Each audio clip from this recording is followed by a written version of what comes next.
Esse é um texto, certamente está entre os mais mal interpretados da Escritura. É o texto onde Jesus fala de uma mulher que na sinagoga vai à frente, essa mulher é viúva, e deposita 2 moedas. Essas 2 moedas aqui são 2 moedas romanas, não valiam muita coisa, eram 2 moedas quase que insignificantes. E Jesus fala dessa mulher quando ela se achega ao gasofilácio, ou a casa, ou a caixa, perdão, das ofertas. E Jesus fala que ela deu mais do que todo mundo. Muita gente acha que Jesus está elogiando essa mulher. E o que eu ouço geralmente é o seguinte: aqueles que leem esse texto e tentam aplicá-lo à realidade. Está vendo? Essa mulher deu tudo que tinha. Ela foi com fé, depositou, e Jesus falou que ela fez a maior oferta. Então você tem que dar tudo que tem, você precisa fazer um ato de fé. Bom, é isso que nós escutamos geralmente quando alguém lê o texto da viúva pobre. Mas será mesmo que é isso que o texto está falando? Será que de fato Marcos capítulo 12, a partir do verso 41, fala sobre isso? Será que Jesus está elogiando essa mulher e colocando essa mulher como alguém que é um padrão para dar ofertas, não é? Ele está dizendo que nós também temos que dar tudo, é isso? Penso que não. O que Jesus está dizendo aqui, o que Jesus está mostrando, não é um elogio, embora a ação dessa mulher seja uma ação louvável. Ela está sim agindo com fé, ela está agindo de todo o coração. Nós não podemos dizer que ela não está fazendo algo de coração sincero, absolutamente. Mas o texto não fala disso. Então nós não podemos nem criar juízo sobre o coração dessa mulher, não é? Nós não podemos dizer o que ia no seu coração. Até porque o fato do texto não é esse. Jesus não está elogiando essa mulher. Jesus está denunciando a igreja. Jesus está denunciando os fariseus. Jesus, diz o texto, sentou-se perto da caixa das ofertas do templo. Ficou observando o povo colocar dinheiro. E os ricos contribuíam com grandes quantias. Veja, os ricos contribuíam com grandes quantias. E o texto diz que essa mulher pobre colocou as 2 moedas pequenas. Jesus faz questão de dizer que as moedas eram pequenas. E ele vai dizer, ela colocou mais do que todo mundo. Bom, está claro que Jesus não está falando que aquela mulher ofertou mais do que todos em quantidade. Claro que não é isso. 2 moedas daquela mulher não podia fazer frente às ofertas que sobejavam ali daqueles ricos, daqueles homens ricos. O que Jesus está mostrando para aquelas pessoas é o seguinte: essa mulher entrou aqui, deu tudo o que tinha, vocês também entraram, ofertaram, só que quando vocês forem para casa, vocês ainda terão com o que comer, com o que vestir.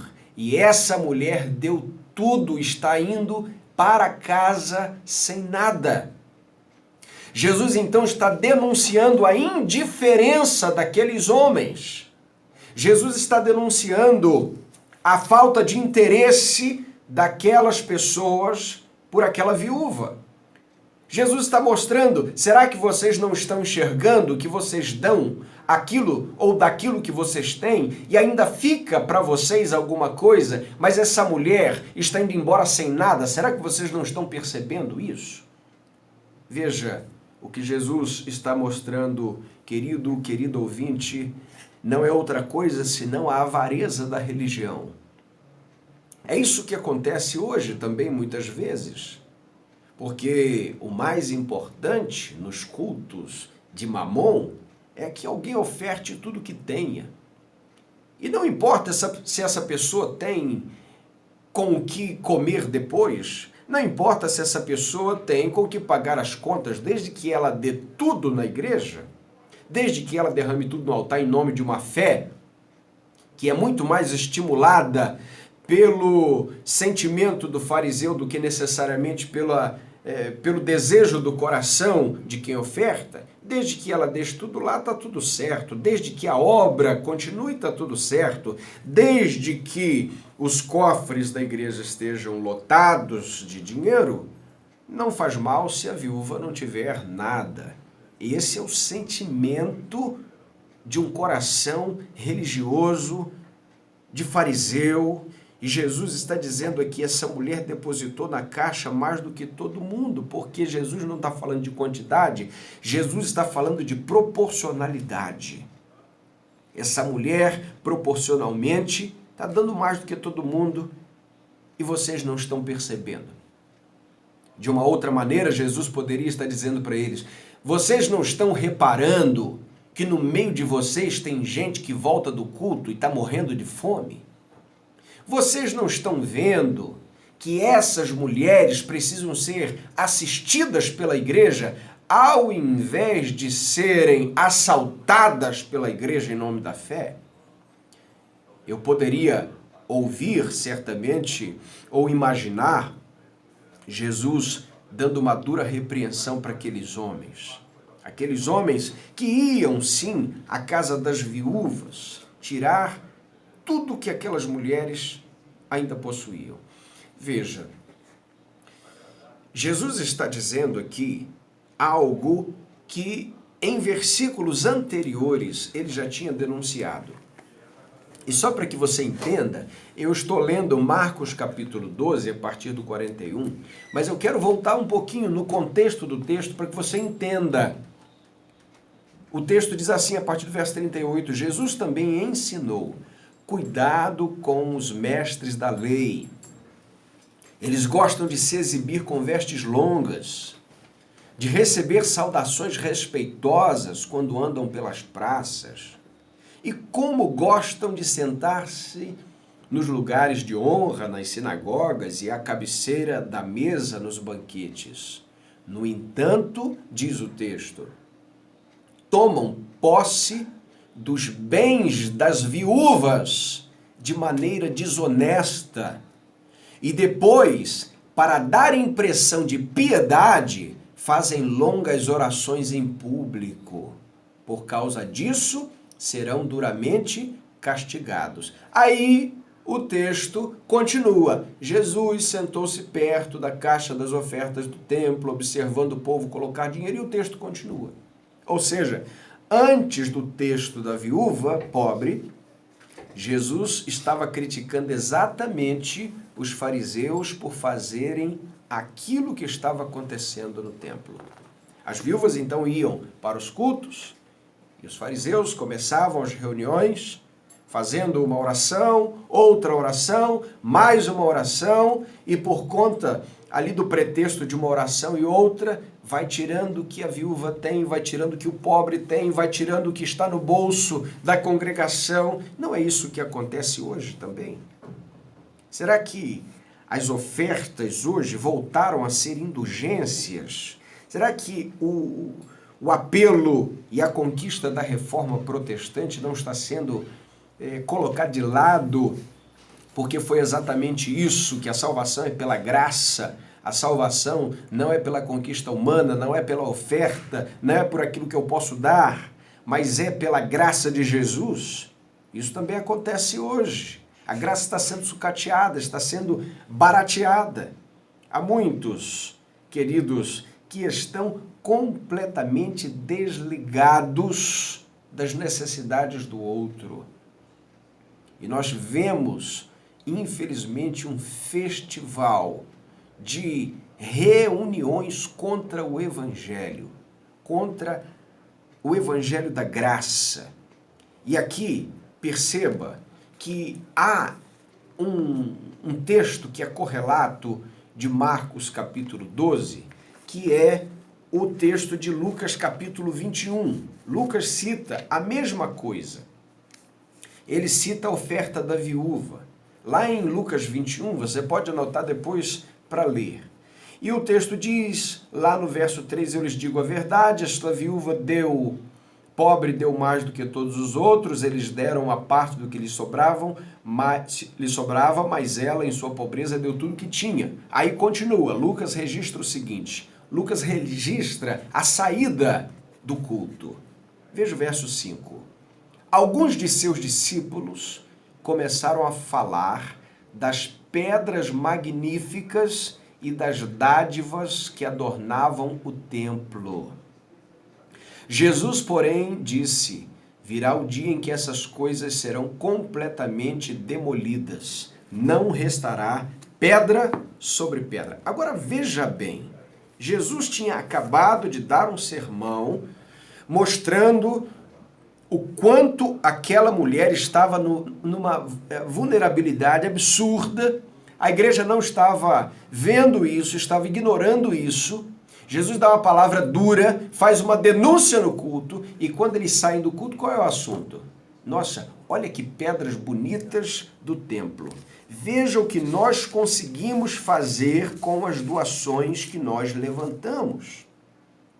Querido, querida, infelizmente, na maioria das vezes, é muito mais fácil você conseguir levantar recursos para construir paredes do que para ajudar pessoas. E eu quero abrir aqui um parêntese. Igreja não é ONG. Igreja, ela pode suprir aqui e ali alguma emergência, pode sim ajudar aqueles que estão em grande dificuldade, deve fazer isso. Mas o maior papel da igreja é a mensagem que tanto ricos e pobres necessitam, é pregar o evangelho. Portanto, eu não sou adepto de maneira nenhuma de que a igreja se transforme numa ONG, que se transforme muito mais num conglomerado do terceiro setor do que uma agência de pregação da palavra. Eu estou fora disso, absolutamente. Porém, ainda assim, entendo que é muito mais comum e muito mais fácil que nós vejamos igrejas construindo, buscando recursos para levantar paredes do que para ajudar pessoas. Porque levantar paredes, fazer templos, isso gera senso de pertencimento. Mas que senso geraria ajudar alguém que ninguém está vendo? Não é verdade? O coração humano está nessa condição e nós precisamos pedir a Deus arrependimento. Pedir a Deus que de fato encha o nosso coração com aquilo que interessa a Deus. Um outro parêntese que é importante dizer é que não é nada mal e nada ruim que a igreja tenha o seu templo para cultuar e tenha um templo decente, que as pessoas possam ser bem recebidas, bem acolhidas, não há problema algum. E cada igreja vai ter aí o espaço que lhe for proporcional, que lhe for útil, não é? Dentro daquilo que lhe for possível. Porém, meu irmão, minha irmã, querida e querido ouvinte, mais importante que o templo é a igreja de Jesus. Mais importante que paredes são pessoas, assim como mais importante que uma casa é a família. Portanto, nós precisamos estar atentos, de fato, se o sentimento que temos depois de um culto, depois de um momento juntos como igreja, se é de fato o sentimento que Jesus deseja que tenhamos, porque os discípulos saíram daquela reunião, ou as pessoas que frequentaram aquela reunião, e o assunto não era a mensagem que Jesus tinha pregado, tinha dito, tinha falado, mas a mensagem, o assunto era sobre a beleza do templo, a beleza das pedras. Veja o que nós conseguimos com as nossas doações. Nós precisamos queridos, queridas, prestar muita atenção naquilo que o nosso coração tem como prioridade, tem como primazia. Nós não podemos jamais, em nome de uma interpretação errada de um texto bíblico, levar pessoas a fazer aquilo que elas não podem, dar aquilo que elas não têm, oferecer aquilo que Deus não oferece, cobrar espécies até de indulgência às pessoas para que elas sejam salvas, abençoadas. E nós vemos isso aí à torta e à direita o tempo inteiro. Este texto aqui parece-nos uma foto 3x4 da igreja atual, da igreja brasileira. E a igreja precisa se arrepender, porque enquanto ela está preocupada com a sua estrutura física, há pessoas que morrem tão perto. Jesus está falando também